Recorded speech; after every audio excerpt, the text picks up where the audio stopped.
Évangile de Luc, chapitre 13, la parabole du figuier stérile. Nous lirons le contexte à partir du verset 1. C'est quelque chose qui est en dehors de la parabole, mais c'est quelque chose qui amène la parabole. Alors nous sommes obligés de le méditer avec. En ce même temps, quelques personnes qui se trouvaient là racontaient à Jésus ce qui était arrivé à des Galiléens dont Pilate avait mêlé le sang avec celui de leur sacrifice.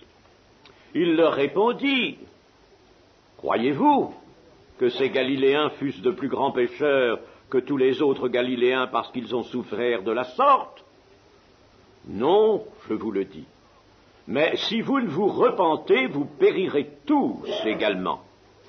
Ou bien ces 18 personnes sur qui est tombée la tour de Siloé et qu'elle a tuées, croyez-vous qu'elles fussent plus coupables que tous les autres habitants de Jérusalem? Non, je vous le dis. Mais si vous ne vous repentez, vous périrez tous également. Il dit aussi cette parabole.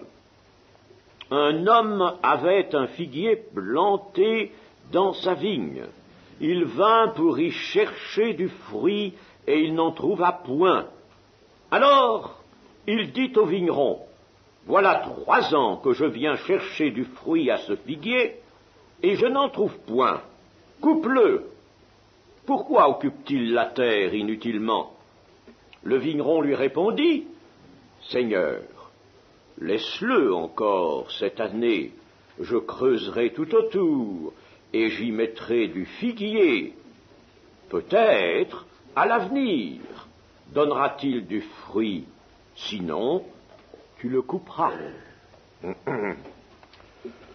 Eh bien, ce qu'il importe, et vous le comprenez au cours de nos diverses méditations, nos études, ce qui importe, c'est de retrouver très exactement, et c'est toujours ce qui me guide, je dirais même presque ce qui me harcèle, c'est de retrouver la pensée du Seigneur.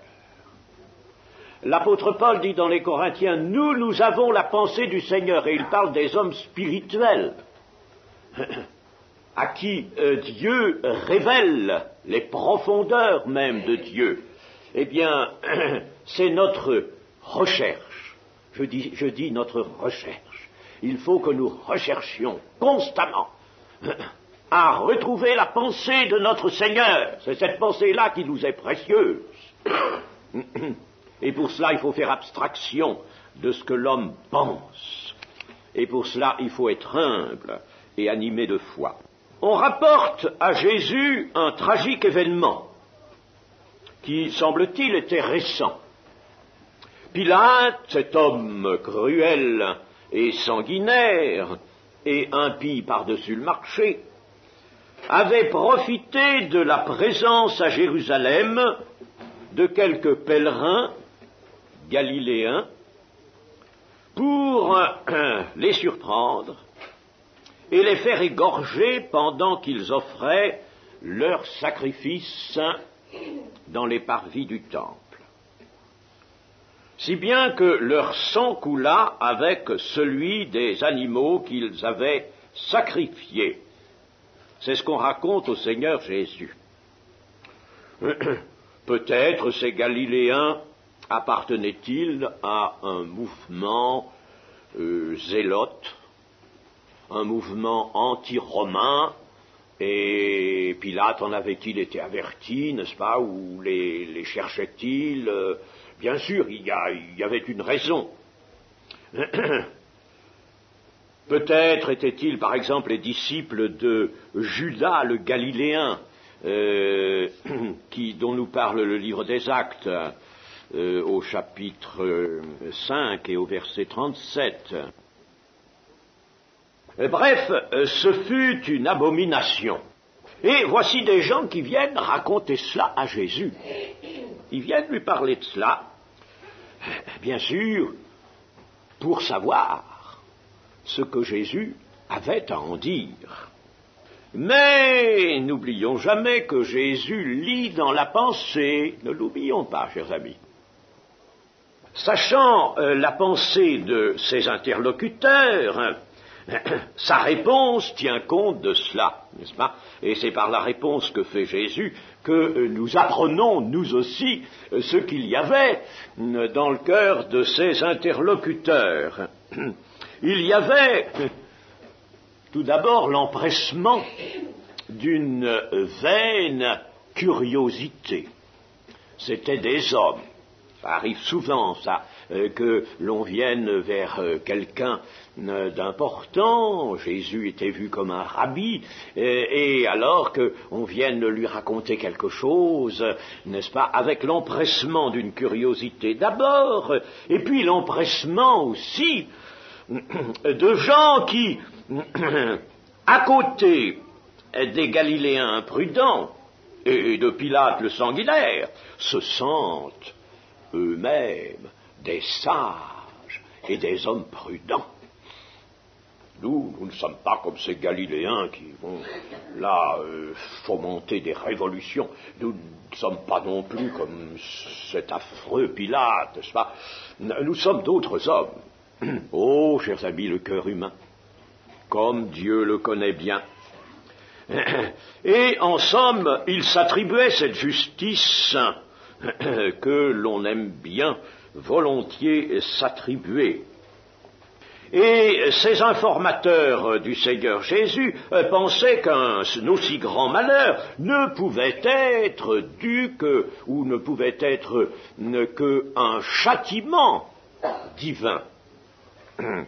La réponse du Seigneur intervient sévère.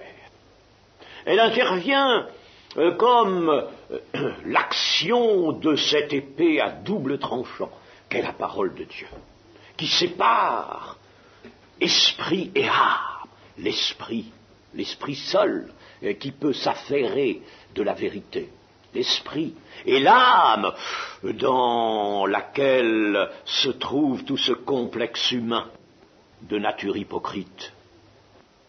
Séparer âme et esprit, nous dit l'Épître aux Hébreux. L'épée vient séparer moelles et jointures et moelles, âme et esprit. Et c'est ce que fait la réponse du Seigneur Jésus, qui est vraiment l'épée à double tranchant. Elle transperce la conscience de l'homme. Et cette réponse va stigmatiser l'endurcissement des cœurs et s'en prendre directement à cet endurcissement des cœurs. S'agira-t-il d'examiner les torts de Pilate ou ceux des Galiléens? Non, je vous le dis. Non. Non. Je me refuse. Jésus se refuse à suivre la pensée de ses interlocuteurs pour juger du tort des Galiléens et évidemment de la cruauté de Pilate aussi. Non, il s'agit de toute autre chose. Si vous ne vous repentez, vous périrez également tous. Non, je vous le dis, il ne s'agit pas de considérer que les Galiléens sont de plus grands pécheurs que les autres. Non, ce n'est pas là la question. Ils sont tout simplement des pécheurs. Pas plus grands que les autres. Ce n'est pas ce qui importe. Tous sont pécheurs. Tous les hommes sont pécheurs. Ils sont pécheurs. Et si vous ne vous repentez, vous périrez également tous.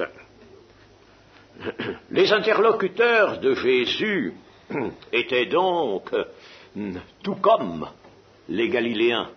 Vous voyez dans la réponse du Seigneur Jésus, n'est-ce pas, ces Galiléens étaient-ils de plus grands pécheurs que les autres? Non, non, je vous le dis.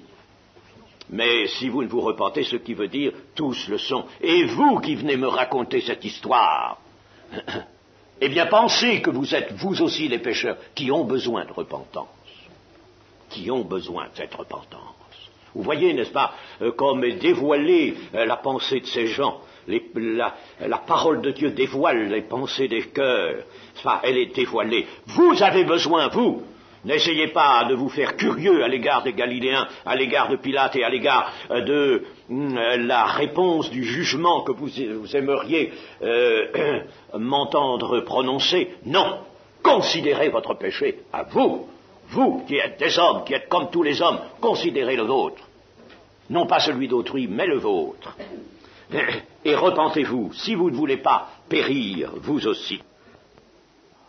La souffrance et la mort des Galiléens massacrés par Pilate est donc ici, pour le Seigneur Jésus, dans cette parole concise, comme le sont toutes les paroles du Seigneur, n'est-ce pas, un véritable coup d'épée. Eh bien, cette souffrance et cette mort sont l'image et l'annonce de ce qui atteindra tous les pécheurs qui ne se sont pas repentis, qui ne sont pas passés par la repentance, et même tous ceux qui, dans l'Église, ayant péché, ne se repentiraient pas. Lisez les lettres. Nous ne faisons pas ici de la doctrine, mais je dis, nous sommes à la recherche de la pensée de Jésus-Christ. Souvent, la recherche d'une doctrine, d'une dogmatique, est quelque chose qui égare. On se lance dans toutes sortes de définitions, n'est-ce pas? Et c'est ainsi que l'on a provoqué les divisions dans l'Église. Nous allons à la recherche de la pensée du Seigneur. Eh bien, il faut par conséquent que la repentance fasse son œuvre, afin que la justice que Dieu seul peut imputer, que cette justice soit obtenue. Et Jésus, dans sa réponse, va ajouter un autre fait, lui aussi récent à celui qui lui est signalé, pour réitérer son avertissement. Les 18 personnes sur qui est tombée la tour de Siloé qu'elle a tuées, croyez-vous qu'elles fussent plus coupables que tous les autres habitants de Jérusalem? Non, je vous le dis, non. On ne peut pas non plus là considérer que ces gens-là étaient plus coupables. Mais si vous ne vous repentez, vous périrez également tous. Les tragédies qui ensanglantent la terre sont l'annonce du juste jugement de Dieu frappant les hommes au cœur endurci, c'est-à-dire un cœur qui n'a pas cédé sous la pression du Saint-Esprit, car la pression du Saint-Esprit s'exerce sur tous les cœurs, tout, le pire des athées, le plus, si vous voulez, le plus intrépide des incrédules, des athées, des communistes, si vous voulez, n'est-ce pas? Eh bien, le Saint-Esprit fait pression, c'est ce que veut dire le Seigneur Jésus dans l'évangile de Jean. Le Saint-Esprit convaincra, le Paraclet convaincra le monde de péché, de justice et de jugement, et cela pour amener les cœurs des hommes à la repentance. Mais lorsque le cœur s'endurcit, que les oreilles refusent d'entendre, que les yeux ne veulent pas voir, alors Dieu ne peut pas guérir, Dieu ne peut pas sauver. Devant la justice de Dieu, ainsi tous les hommes sont égaux, c'est-à-dire également responsables devant la justice de Dieu. Tous sont responsables. Et la réponse de Jésus a aussi ce sens. Si vous ne vous repentez, vous périrez tous également, sans distinction. Tous également. Ne considérez pas le péché des autres, mais le vôtre, votre état de péché, qui n'est enlevé que dans une réelle repentance et par l'action de la foi qui appelle celle de la grâce de Dieu. Et nous en arrivons à la parabole. D'abord, disons comment elle peut s'enchaîner avec ce que nous venons de voir, avec ce qui la précède. L'enchaînement est dans cette pensée du Seigneur. Voyons un peu ce que ferait un homme qui a un figuier stérile dans sa vigne. cet homme ferait ce que tout possesseur de vigne ferait, ce que vous feriez tous.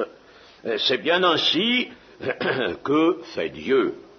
La sagesse de Dieu n'est pas moins grande que celle d'un propriétaire de la vigne et d'un figuier planté dans sa vigne qui, depuis 3 ans, refuse de donner du fruit, ne donne pas du fruit. Eh bien, que dirait-il? Coupe-le.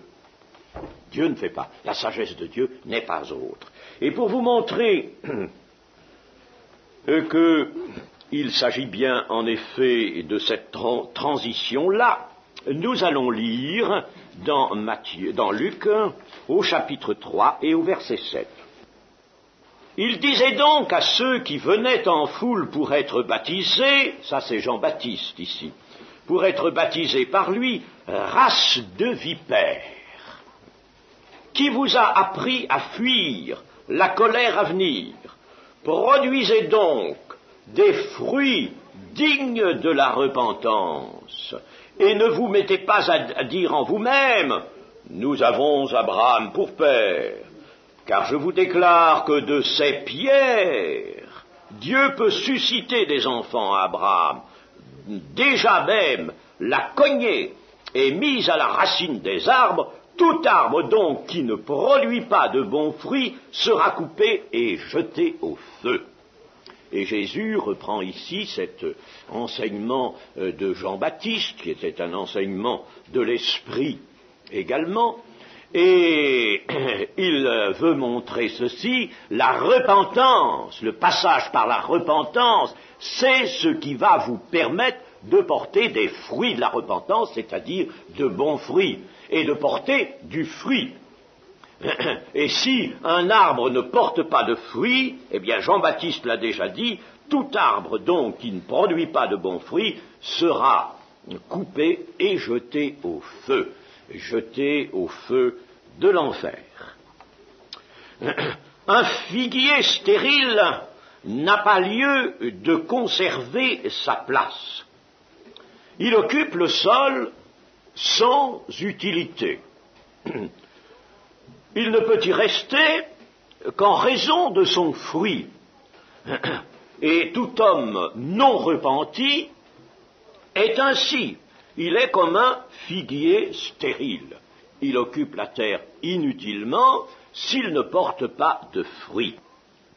En somme, la destinée de l'arbre est dépendante du fruit porté.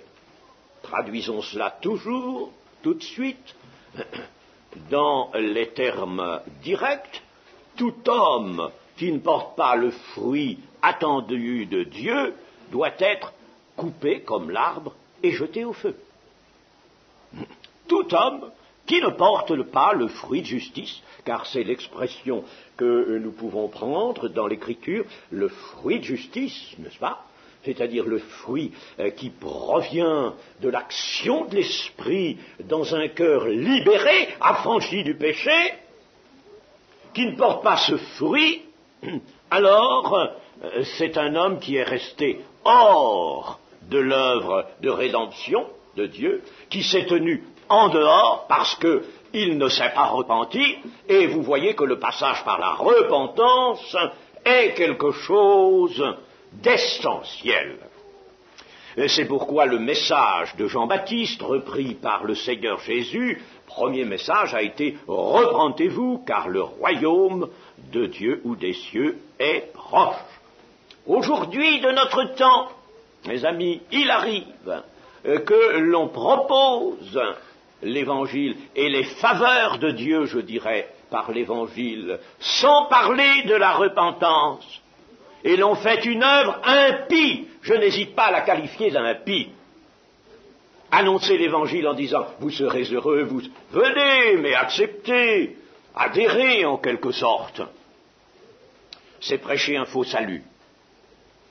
Il faut prêcher la repentance. Dans ce même évangile de Luc, à la fin de l'évangile, le Seigneur Jésus le dit bien, n'est-ce pas? La repentance et le pardon des péchés en mon nom seront prêchés. Repentance et pardon des péchés en mon nom. Ça, c'est à la base. Et ça reste à la base. Et ce n'est pas parce que nous sommes dans la deuxième moitié du XXe siècle et que les choses, dit-on, ont évolué pour changer cela. Le message de Dieu, lui, n'a pas changé. Et il faut que nous sachions cela. Et il faut que nous sachions, nous qui sommes chrétiens, vous qui êtes chrétiens, eh bien, sachez ceci, c'est que vous avez encore besoin de la repentance.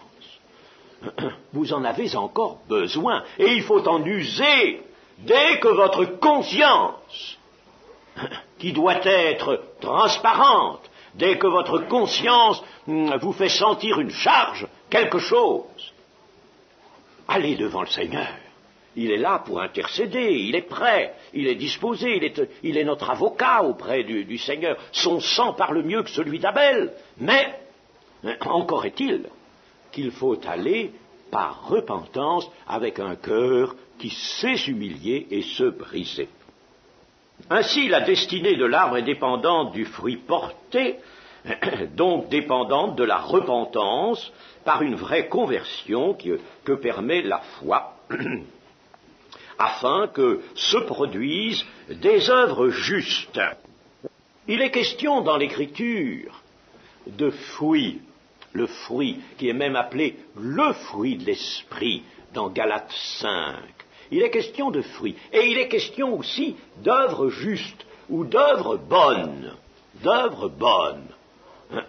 Je n'emploie pas l'expression bonnes œuvres qui peut prêter à confusion, étant donné l'usage qui a déplacé la chose, l'usage qu'on en a fait a déplacé la réalité des bonnes œuvres. Mais le Seigneur Jésus a bien parlé d'œuvres bonnes ou de bonnes œuvres. Et l'apôtre Paul prêchait dans l'Église la pratique d'œuvres bonnes, d'œuvres justes.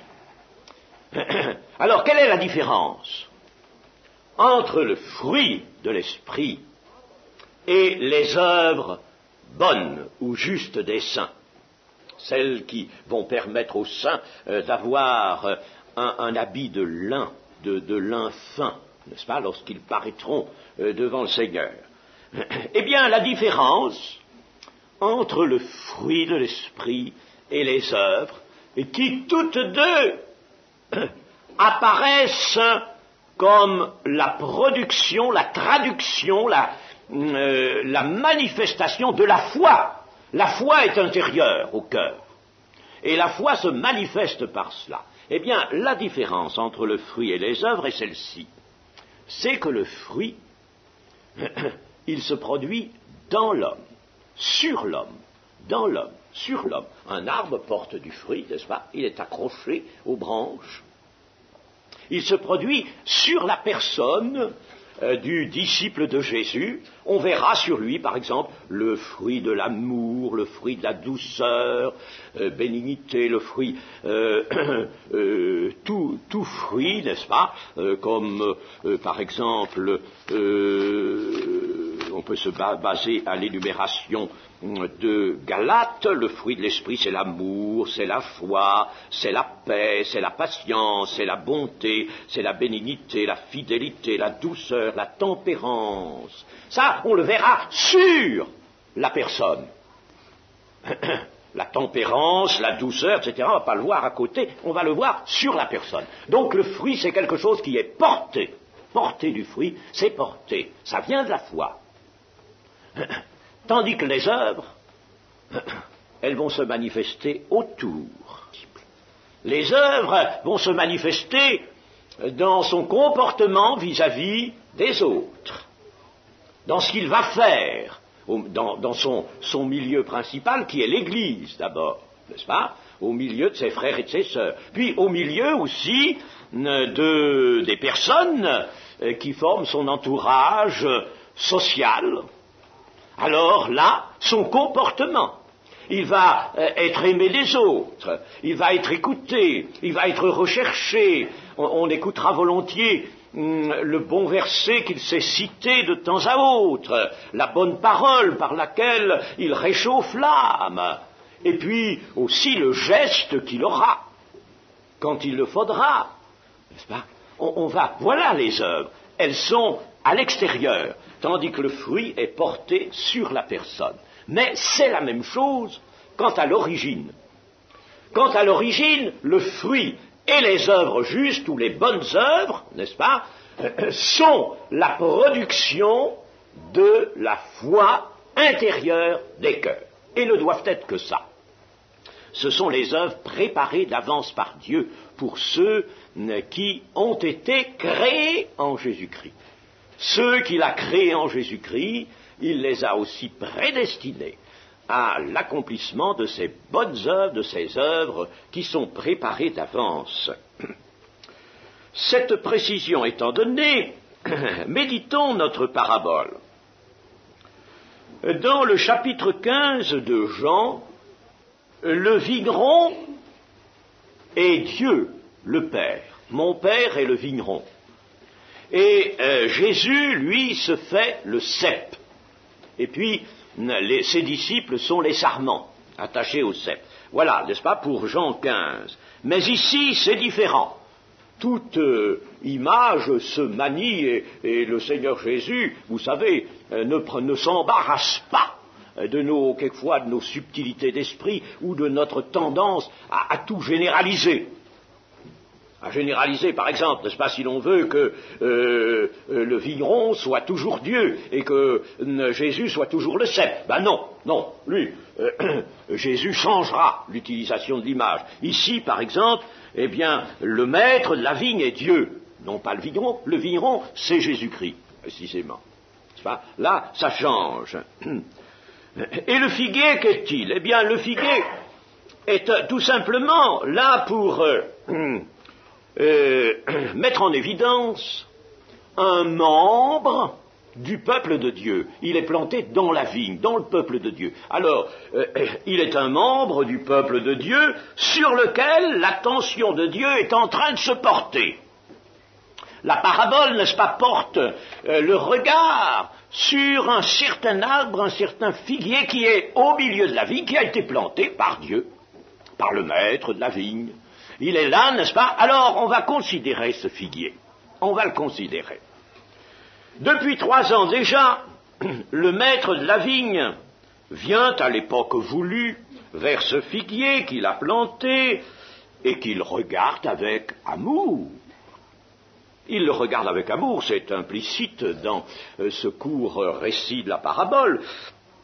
Et il vient vers cet arbre dans l'attente d'une production. Or, pour la 3e fois, il est déçu, absolument déçu. Pas encore de fruits. Le maître a été patient. Première année, il a dit, bon, vous reviendrez l'année prochaine. Puis l'année d'après, il dit, oh, il n'y a pas de fruits. Bon, je reviendrai l'année prochaine. Mais tout de même, au bout de 3 ans, qu'est-ce que cela signifie? Il n'y a pas de fruits. Le maître est déçu. La patience du maître de la vigne, en somme, n'a pas été récompensée. Il semble que sa patience s'exerce en vain. Ça ne change pas. Le figuier ne change pas, il reste stérile. C'est un désappointement. Et j'emploierai d'abord le mot, puisque nous l'attribuons à Dieu, n'est-ce pas, le mot tristesse. Dieu est attristé. Il est bien dit dans l'Écriture que le Saint-Esprit est quelquefois attristé. Là, Dieu est attristé. Il est dans la tristesse. C'est cette tristesse, oh, chers amis, que Dieu a éprouvée depuis le commencement de l'humanité. Il a éprouvé de la tristesse. Il a éprouvé de la tristesse devant Adam et Ève, qui se sont corrompus.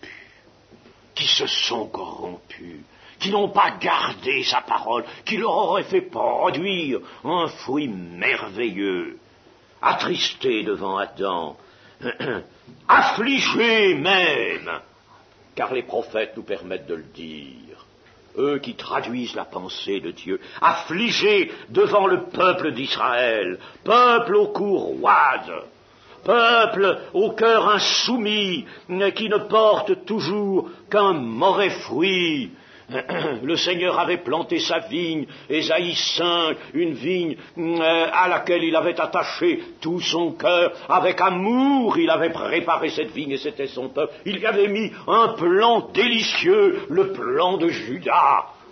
Et alors qu'il s'attendait à du bon fruit, voici que cette vigne porte un mauvais fruit. Un mauvais fruit, un fruit âcre, un fruit de péché. Ah, le cœur de Dieu est affligé. C'est l'affliction aussi de Jésus-Christ. L'affliction de Jésus-Christ, tête et chef de l'Église. Tête et chef de l'Église. Lui qui exerce maintenant ce ministère glorieux, c'est le ministère du Seigneur maintenant, cela. Tête de l'Église et chef. Et affliction de Jésus-Christ, qui, à son Église, ne trouve point le fruit de justice et de vérité qu'il attendait. La voie se détourner de l'humble chemin de la vie, l'humble chemin de la vie, qui la voit se préoccuper bien plus d'elle-même que du service de Dieu auprès des hommes perdus. Ah, mes amis, moi j'ai souvent senti cette affliction qui est celle de Dieu, c'est pas la mienne n'a pas d'importance. Mais je l'ai senti. Quand j'ai vu quelquefois que l'on se concertait, que l'on prenait des dispositions pour s'occuper davantage de ce qu'on allait faire dans l'Église, peut-être pour le bon ordre de l'Église, mais bien trop de préoccupations qui accaparent pour l'Église elle-même, mais non pour le service de Dieu. Le Seigneur attendait des préoccupations pour le service de Dieu par la force de l'Esprit. Sans cesse, ainsi, Dieu voit son dessein abandonné, son grand dessein, son dessein d'amour, abandonné, malmené même par des mains imprudentes et avides, par des cœurs où revient constamment l'esprit du monde et les tristes mobiles des hommes impénitents. Dieu qui voit s'éteindre la lumière du monde qu'il a confiée à son peuple. Vous êtes la lumière du monde, vous êtes le sel de la terre, le sel perd sa saveur, la lumière s'éteint. Le cœur de Jésus-Christ est affligé. Quand le Fils de l'homme viendra, trouvera-t-il la foi sur la terre? Quand on lit cette parole du Seigneur, on se sent vraiment incliné à apporter soi-même la réponse. Non, car c'est un mot de prophétie du Seigneur. Quand le Fils de l'homme viendra, il ne trouvera, hélas, pas la foi sur la terre. La foi s'en va. On nous dit en termes savants que la terre se déchristianise. La foi s'en va. Le matérialisme gagne. L'athéisme s'empare des cœurs pour raison de haute science, pour raison de grand savoir, pour raison de hauteur que l'homme se donne en tout domaine. La foi s'en va, la foi c'est trop simple, la foi c'est trop petite chose. Et l'affliction de Dieu, c'est son amour constamment déçu, son amour qui ne peut que se changer en colère. Couple au vigneron, couple à Jésus-Christ qui est le vigneron, couple. Le Seigneur Jésus, ne l'oubliez pas, viendra sur la terre, d'abord, avant ce retour en gloire pour le règne. Il viendra assumer cette fonction terrible du jugement. C'est lui qui viendra fouler la cuve de Dieu, les raisins de Dieu qui seront foulés Lisez l'Apocalypse. Lisez-la, et vous verrez que c'est le Seigneur Jésus qui vient, lui, fouler par l'ardente colère de Dieu, qui est la colère de l'agneau aussi. Fouler la cuve de Dieu, le jugement. Le jugement. Il y a la moisson. Il y aura la moisson. N'est-ce pas, la moisson? Gloire à Dieu. Là, il y aura un peuple nombreux. Soyez assurés que l'œuvre de Dieu n'a pas périclité dans son ensemble. Pas du tout. Un peuple nombreux, nombreux. Les élus seront nombreux. Mais il faudra à la fin fouler la cuve de l'ardente colère de Dieu. La colère de Dieu gronde, car Dieu est saint, et il ne peut pas accepter que son amour soit toujours bafoué, méprisé, et qu'aucun fruit de justice n'apparaisse. Alors le vigneron intervient. C'est grave, la situation est très grave. Le vigneron intervient. Il intervient pour dire au maître de la vigne, Seigneur, laisse-le encore cette année. Je creuserai tout autour et j'y mettrai du fumier. Peut-être à l'avenir donnera-t-il du fruit. Sinon, tu le couperas. Souvent, il y a eu ce dialogue, chers amis. Il y a eu souvent ce dialogue entre Dieu et un interlocuteur particulier, privilégié de Dieu, un interlocuteur proche de Dieu, qui était l'ange de l'Éternel. Et puis, même, avec un interlocuteur de Dieu qui était pris parmi les hommes, il y a eu dialogue entre Dieu et Adam. Il y a eu un dialogue entre Dieu et Noé. Noé qui marchait avec Dieu. Alors Dieu lui a dit ce qu'il avait à faire, ce qu'il devait faire, et qu'il a fait, avec persévérance, avec foi. Il a porté, lui, le fruit d'obéissance. Il a porté un fruit qui a permis à Dieu de sauver 8 personnes en tout, et de sauver l'humanité par ces 8 personnes. Il y a eu dialogue et quel dialogue? Entre Dieu et Abraham. Dieu et Abraham, pour Sodome notamment, sans compter les autres interventions de Dieu aux côtés d'Abraham, mais pour Sodome, s'il se trouve seulement, dis juste, Seigneur, détruiras-tu cette ville? Non, je ne la détruirai pas. Je ne la détruirai pas, dit Dieu, qui se laisse questionner. Il y a eu dialogue entre Dieu et des prophètes, ses prophètes, ses serviteurs, les prophètes, Ésaïe, Ézéchiel, Jérémie, Daniel. Il y a eu dialogue. Non pas aujourd'hui dialogue comme voudraient en proposer ceux qui n'ont que la nuit dans le cœur, car il y a des hommes sans foi qui vous parlent aujourd'hui de dialogue, mais d'un vrai dialogue avec Dieu, avec Christ Jésus. Et Jésus, lui aussi, a eu un dialogue avec son Père. Père, pardonne-leur, car ils ne savent pas ce qu'ils font. Mais nous, attention, nous savons ce que nous faisons, nous qui avons été éclairés. Comme l'a dit le Seigneur, ils n'ont aucune excuse. Nous savons ce que nous faisons. Le vigneron demande donc au maître de la vigne un délai. Un délai parce que l'amour qui s'est exercé avec patience ne peut pas rester vain. Le vigneron est là, lui, pour intercéder, parce que il connaît la justice, il la respecte, il sait que cette justice doit être satisfaite. Il la satisfait lui-même, dans sa propre personne, par le don de sa personne. Mais il intercède alors. La justice doit être satisfaite. Mais l'amour, Seigneur, encore un peu de patience, encore un délai. L'amour ne peut pas désespérer.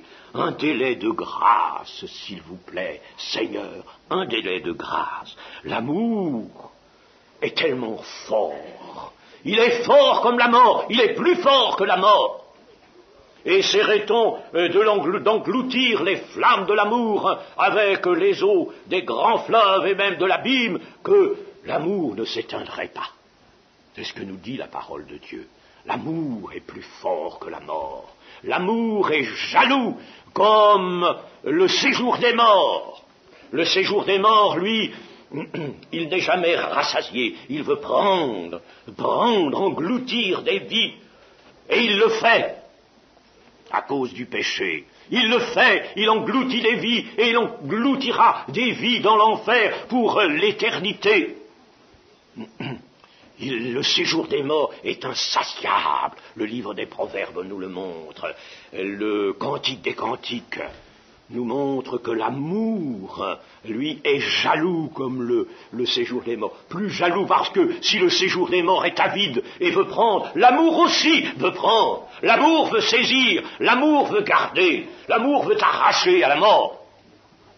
Ah, chers amis, nous avons dans cette parabole, en somme, ce combat, cet assaut entre la justice qui dit coupe-le et l'amour de Dieu par le Vigron qui dit encore un temps, laisse encore une année, et alors je vais intervenir, je creuserai une rigole tout autour, je nourrirai le pied, je vais nourrir le pied, et alors tu reviendras l'année prochaine. Si malgré cela il ne porte pas de fruits, tu le couperas à ce moment-là. Mais peut-être, portera-t-il du fruit, peut-être à l'avenir donnera-t-il son fruit. Alors l'amour, comme dit 1 Corinthiens 13, ne désespère jamais. Ah, chers amis, cela, c'est la pensée du Seigneur, tout cela. La pensée du Seigneur, mes amis. Que cette pensée soit en nous. Amen.